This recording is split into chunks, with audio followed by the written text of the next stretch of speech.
These last couple weeks have been very hard for a lot of Canadian families as we've watched for the search of an autistic boy named Parker. This is every parent's worst nightmare. Parker is reported to be nonverbal autistic, and what that means is that he can't easily tell you his name, where he lives, or easily ask for help. And that just adds another layer to how urgent this situation is. While we are all hoping and praying for Parker's safe return, this brings up something so important. We never think about wandering or elopement until it actually happens. So in today's video, I'm going to break down 3 things that every autism family should do right now in order to reduce the risk and be better prepared if their autistic child ever wanders. Hey, I'm Genevieve, mom raising an amazing child on the autism spectrum. If you're new here, welcome.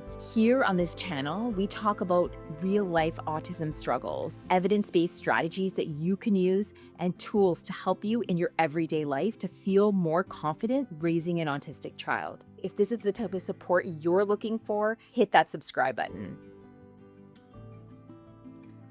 Okay, so before we talk about prevention, let's understand what we're actually talking about. Wandering or elopement is when an autistic child leaves a safe environment or the supervision of a caregiver unexpectedly. This can happen with autistic kids that are verbal, nonverbal, or maybe have different communication abilities. It usually isn't the child trying to run away.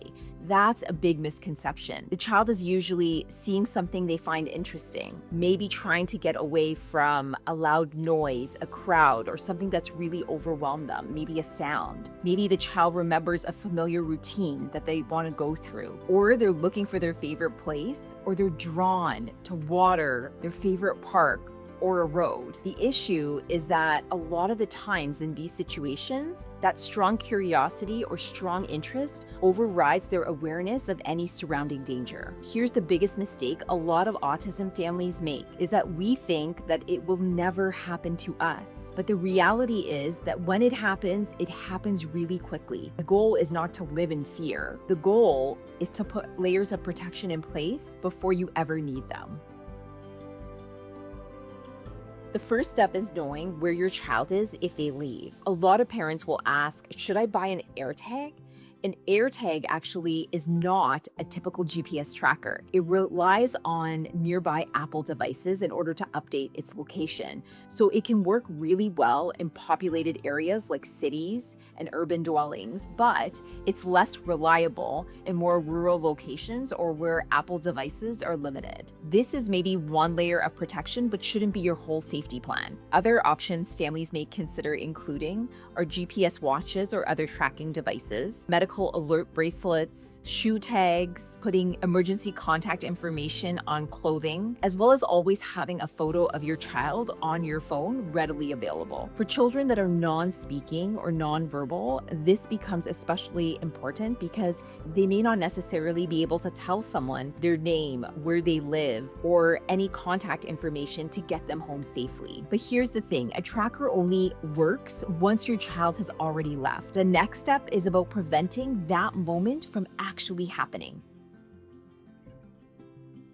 The second step is to make your home safer. A lot of families wait until an incident to take those safety measures, but honestly, doing it right now will save valuable time. The examples include door alarms, door chimes, window alarms, highly mounted locks, as well as child-proof door handles. This is not about restricting your child's independence. It's about creating awareness so that you know if a door or window opens unexpectedly, you know right away. If you're finding this information helpful, subscribe to my channel. Here, I talk about real-life autism strategies, tools to make your everyday a little bit easier.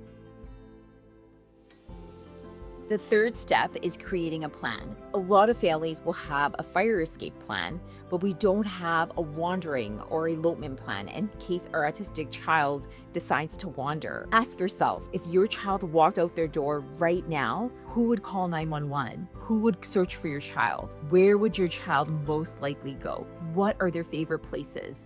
Do your neighbors know that your child is autistic? Are they verbal or nonverbal? Would they respond to their name? These are the questions you need to ask yourself. And for first responders, here are a list of things you need to communicate to a first responder if your child goes missing. Your child is autistic, whether they're verbal or nonverbal. Will they respond to their name? What they were last wearing? What are their favorite places to go to in the neighborhood? What they're naturally drawn to? And if they like bodies of water, trains, parks, or other locations. This will really help guide a search.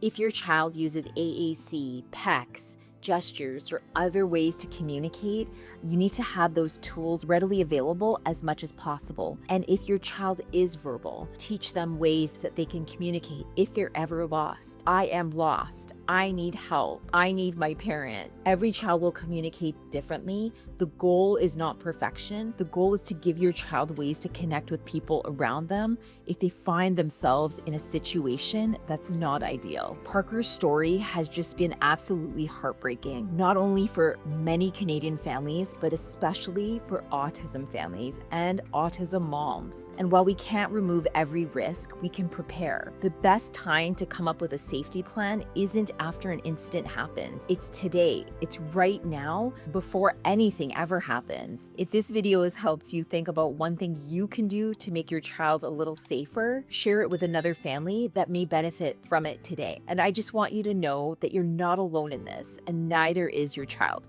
I'll see you next week on the Autism Parent Guide.